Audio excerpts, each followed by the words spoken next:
Queridos amigos y hermanos, paz y bien. Hemos llegado nuevamente a la Cuaresma.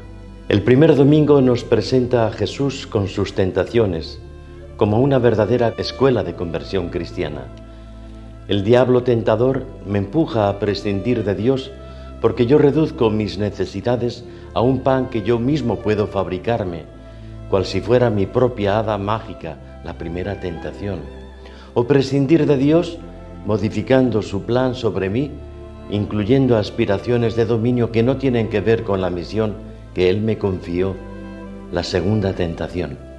O prescindir de Dios banalizando su providencia, haciéndola capricho o divertimento, tercera tentación. ¿Quién duda de que hay 1000 diablos que nos encantan, que nos seducen desde el chantaje de sus condiciones y poniéndonos lo fácil y atractivo para separarnos de Dios, de los demás y hasta de nosotros mismos?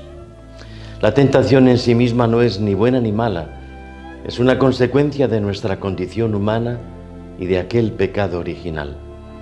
El problema es ceder, pactar y negociar con ese diablo que tiene una idea del mundo y de la historia que ofende a Dios y que destruye al hombre.